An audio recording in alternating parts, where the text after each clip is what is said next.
ಇವತ್ತು ನಾವು ನಮ್ಮ ಅಡಿಕೆ ತೋಟದಲ್ಲಿ ಮಾಡಲೇಬೇಕಾದ ಕೆಲವು ಮುಖ್ಯ ಕೆಲಸಗಳ ಬಗ್ಗೆ ನೋಡೋಣ. ಅಡಿಕೆ ತೋಟ ಅಂದರೆ ಕೇವಲ ಗಿಡಗಳನ್ನು ನೆಟ್ಟು ಬಿಟ್ಟರೆ ಸಾಕಾಗಲ್ಲ. ಗಿಡಗಳು ಆರೋಗ್ಯವಾಗಿ ಬೆಳೆದು ಉತ್ತಮ ಫಸಲು ಕೊಡಬೇಕೆಂದರೆ ವರ್ಷಪೂರ್ತಿ ತೋಟದ ಕೆಲಸ ಆರೈಕೆ ಮಾಡಬೇಕು. ವಿಶೇಷವಾಗಿ ಮಳೆಗಾಲದಲ್ಲಿ ಅಡಿಕೆ ತೋಟದ ಕಡೆಗೆ ಸ್ವಲ್ಪ ಹೆಚ್ಚಿನ ಗಮನ ಕೊಡಬೇಕು. ಮಳೆ ಚೆನ್ನಾಗಿ ಬಂದಾಗ ತೋಟ ಹಸಿರಾಗಿ ಸುಂದರವಾಗಿ ಕಾಣುತ್ತದೆ. ಆದರೆ ಅದೇ ಸಮಯದಲ್ಲಿ ನೀರು ನಿಲ್ಲುವುದು, ಕಳೆ ಹೆಚ್ಚಾಗುವುದು, ರೋಗಗಳು ಕಾಣಿಸಿಕೊಳ್ಳುವುದು ಮುಂತಾದ ಸಮಸ್ಯೆಗಳು ಶುರುವಾಗಬಹುದು. ಹಾಗಾಗಿ ಮೊದಲು ತೋಟದ ಸ್ವಚ್ಛತೆಯಿಂದಲೇ ಕೆಲಸ ಶುರು ಮಾಡೋಣ. ತೋಟದ ಕಾಲುವೆ ಸ್ವಚ್ಛ ಮಾಡುವುದು. ಮಳೆಗಾಲದಲ್ಲಿ ಅಡಿಕೆ ತೋಟದಲ್ಲಿ ನೀರು ನಿಲ್ಲದಿರುವುದು ತುಂಬ ಮುಖ್ಯ. ಅಡಿಕೆ ಮರದ ಬೇರು ಭಾಗದಲ್ಲಿ ಹೆಚ್ಚು ಸಮಯ ನೀರು ನಿಂತಿದ್ದರೆ ಬೇರುಗಳಿಗೆ ತೊಂದರೆಯಾಗಬಹುದು. ಆದ್ದರಿಂದ ತೋಟದಲ್ಲಿರುವ ನೀರು ಹರಿದು ಹೋಗುವ ಕಾಲುವೆಗಳನ್ನು ಆಗಾಗ ಪರಿಶೀಲಿಸಬೇಕು. ಕಾಲುವೆಯಲ್ಲಿ ಮಣ್ಣು, ಎಲೆ, ಕಸ ಅಥವಾ ಕಳೆ ತುಂಬಿಕೊಂಡಿದ್ದರೆ ಅದನ್ನು ತೆಗೆದು ನೀರು ಸರಾಗವಾಗಿ ಹರಿದು ಹೋಗುವಂತೆ ಮಾಡಬೇಕು.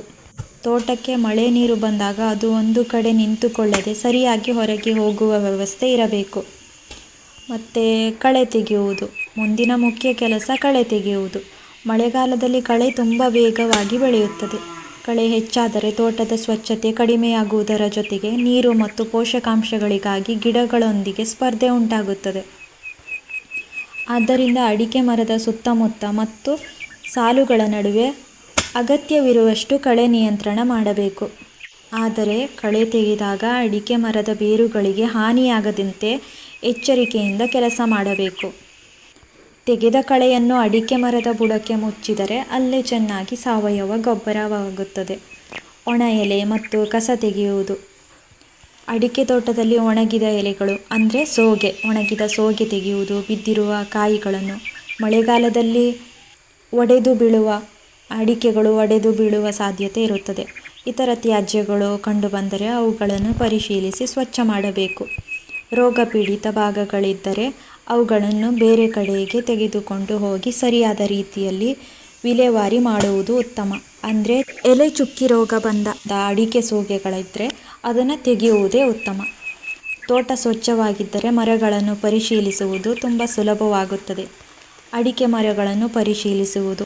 ತಿಂಗಳಿಗೆ ಕನಿಷ್ಠ 1-2 ಬಾರಿ ತೋಟದ ಪ್ರತಿಯೊಂದು ಮರವನ್ನು ಗಮನಿಸುವ ಅಭ್ಯಾಸ ಮಾಡಿಕೊಳ್ಳಿ.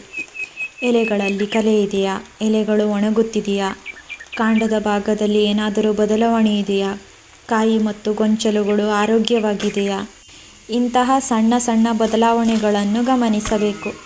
ಯಾವುದೇ ರೋಗ ಅಥವಾ ಕೀಟದ ಲಕ್ಷಣ ಕಂಡುಬಂದರೆ ತಡ ಮಾಡದೆ ಕೃಷಿ ತಜ್ಞರು ಅಥವಾ ಸ್ಥಳೀಯ ಕೃಷಿ ಅಧಿಕಾರಿಗಳ ಸಲಹೆ ಪಡೆಯುವುದು ಉತ್ತಮ. ಮತ್ತು ಗೊಬ್ಬರ ಮತ್ತು ಪೋಷಕಾಂಶಗಳ ನಿರ್ವಹಣೆ. ಅಡಿಕೆ ಮರ ಉತ್ತಮವಾಗಿ ಬೆಳೆಯಲು ಸರಿಯಾದ ಪೋಷಕಾಂಶಗಳು ಬೇಕಾಗುತ್ತವೆ. ಗೊಬ್ಬರವನ್ನು ಕೇವಲ ಅಂದಾಜಿನ ಮೇಲೆ ಹಾಕುವುದಕ್ಕಿಂತ ಸಾಧ್ಯವಾದರೆ ಮಣ್ಣು ಪರೀಕ್ಷೆ ಮಾಡಿಸಿ ಅದರ ಆಧಾರದ ಮೇಲೆ ಗೊಬ್ಬರದ ಪ್ರಮಾಣ ಮತ್ತು ಸಮಯವನ್ನು ನಿರ್ಧರಿಸುವುದು ಉತ್ತಮ. ಕೊಟ್ಟಿಗೆ ಗೊಬ್ಬರ, ಕಾಂಪೋಸ್ಟ್ ಅಥವಾ ಇತರ ಸಾವಯವ ಗೊಬ್ಬರಗಳನ್ನು ಬಳಸುವವರು ಅವುಗಳನ್ನು ಸರಿಯಾದ ರೀತಿಯಲ್ಲಿ ಬಳಸಬೇಕು. ಗೊಬ್ಬರವನ್ನು ಮರದ ಕಾಂಡಕ್ಕೆ ನೇರವಾಗಿ ಅಂಟಿಸಿ ಹಾಕದೆ ಬೇರುಗಳಿರುವ ಪ್ರದೇಶವನ್ನು ಗಮನದಲ್ಲಿಟ್ಟುಕೊಂಡು ಹಾಕಬೇಕು. ಅತಿಯಾಗಿ ಗೊಬ್ಬರ ಹಾಕಿದರೆ ಹೆಚ್ಚು ಫಲ ಸಿಗುತ್ತದೆ ಎನ್ನುವುದು ಸರಿಯಲ್ಲ.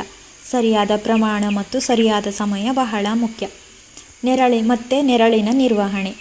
ಅಡಿಕೆ ತೋಟದಲ್ಲಿ ನೆರಳು ಕೂಡ ಮುಖ್ಯ. ಆದರೆ ಅತಿಯಾದ ನೆರಳು ಇದ್ದರೆ ಗಾಳಿಯ ಓಡಾಟ ಮತ್ತು ಬೆಳಕಿನ ಪ್ರಮಾಣ ಕಡಿಮೆಯಾಗಬಹುದು.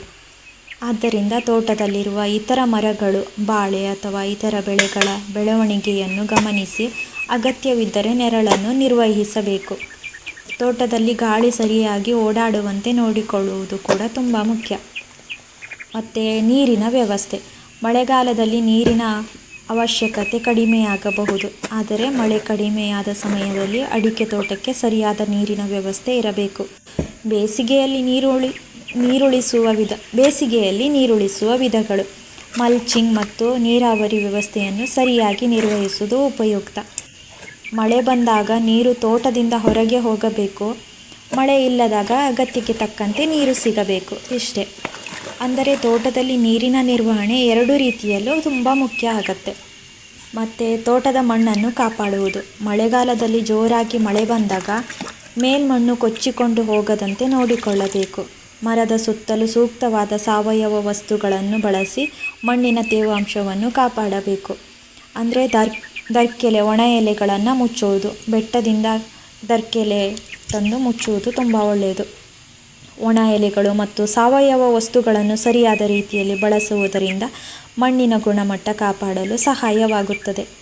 ಮತ್ತು ರೋಗ ಮತ್ತು ಕೀಟಗಳ ಮೇಲೆ ಕಣ್ಣಿಟ್ಟಿರಬೇಕು. ತೋಟದಲ್ಲಿ ಯಾವುದೇ ಸಮಸ್ಯೆ ಬಂದ ನಂತರ ಮಾತ್ರ ಚಿಕಿತ್ಸೆ ಮಾಡುವುದಕ್ಕಿಂತ ಮುಂಚೆ ಸಮಸ್ಯೆ ಬರುವ ಮೊದಲೇ ಗಮನಿಸುವುದು ಉತ್ತಮ. ಎಲೆ, ಕಾಂಡ, ಬೇರು ಭಾಗ, ಗೊಂಚಲುಗಳು ಅಂದರೆ ಶೃಂಗಾರ ಮತ್ತು ಕಾಯಿಗಳನ್ನು, ಅಡಿಕೆಗಳನ್ನು ನಿಯಮಿತವಾಗಿ ಪರಿಶೀಲಿಸಿ.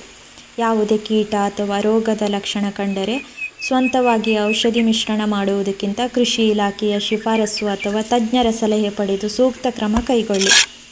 ಮತ್ತು ಪ್ರತಿದಿನ ಸ್ವಲ್ಪ ಸಮಯ ತೋಟಕ್ಕೆ ಕೊಡಿ. ನನ್ನ ಪ್ರಕಾರ ತೋಟದ ಆರೈಕೆಯಲ್ಲಿ ಅತ್ಯಂತ ಮುಖ್ಯವಾದದ್ದು ಇದೆ. ಪ್ರತಿದಿನ ಗಂಟೆಗಟ್ಟಲೆ ಕೆಲಸ ಮಾಡಬೇಕೆಂದಿಲ್ಲ. ಸ್ವಲ್ಪ ಸಮಯ ತೋಟದಲ್ಲಿ ನಡೆದುಕೊಂಡು ಹೋಗಿ ಪ್ರತಿಯೊಂದು ಮರವನ್ನು ಗಮನಿಸಿದರೂ ಸಾಕು.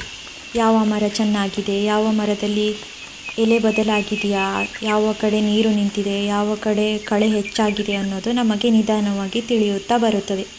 ತೋಟವನ್ನು ಪ್ರೀತಿಯಿಂದ ನೋಡಿಕೊಂಡರೆ ಗಿಡಗಳಲ್ಲಾಗುವ ಸಣ್ಣ ಬದಲಾವಣೆಗಳನ್ನು ನಾವು ಬೇಗ ಗುರುತಿಸಬಹುದು. ಹಾಗಾಗಿ ಸ್ನೇಹಿತರೆ, ಅಡಿಕೆ ತೋಟ ಅಂದರೆ ಕೇವಲ ಫಸಲು ಪಡೆಯುವ ಜಾಗ ಅಲ್ಲ, ನಾವು ಪ್ರತಿದಿನ ಕಾಳಜಿ ವಹಿಸಿ ಬೆಳೆಸುವ ಒಂದು ಜೀವಂತ ಲೋಕ. ನೀರು ಸರಿಯಾಗಿ ಹರಿಯುವಂತೆ ನೋಡಿಕೊಳ್ಳುವುದು, ಕಳೆ ನಿಯಂತ್ರಿಸುವುದು, ತೋಟ ಸ್ವಚ್ಛವಾಗಿಡುವುದು, ಗೊಬ್ಬರ ಮತ್ತು ಪೋಷಕಾಂಶಗಳನ್ನು ಸರಿಯಾಗಿ ನೀಡುವುದು, ರೋಗ ಕೀಟಗಳನ್ನು ಗಮನಿಸುವುದು ಮತ್ತು ಮಣ್ಣನ್ನು ಕಾಪಾಡುವುದು ಇವೆಲ್ಲವೂ ಅಡಿಕೆ ತೋಟದ ಆರೋಗ್ಯಕ್ಕೆ ಬಹಳ ಮುಖ್ಯ. ಇವತ್ತಿನ ವಿಡಿಯೋ ನಿಮಗೆ ಉಪಯುಕ್ತವಾಗಿದ್ದರೆ ಒಂದು ಲೈಕ್ ಮಾಡಿ. ನಮ್ಮ ರೇವತಿ ಹಳ್ಳಿ ಮನೆ ಕೈತೋಟ ಚಾನಲನ್ನು ಸಬ್ಸ್ಕ್ರೈಬ್ ಮಾಡಿಕೊಂಡು ನನ್ನ ತೋಟದ ಇನ್ನಷ್ಟು ವಿಡಿಯೋಗಳನ್ನು ನೋಡಲು ನಮ್ಮ ಜೊತೆ ಇರಿ. ಮತ್ತೊಂದು ಸುಂದರವಾದ ವಿಡಿಯೋದಲ್ಲಿ ಮತ್ತೆ ಸಿಗೋಣ. ಅಲ್ಲಿವರೆಗೂ ಎಲ್ಲರೂ ಚೆನ್ನಾಗಿರಿ. ನಿಮ್ಮ ತೋಟವನ್ನು ಪ್ರೀತಿಯಿಂದ ನೋಡಿಕೊಳ್ಳಿ. ಧನ್ಯವಾದಗಳು.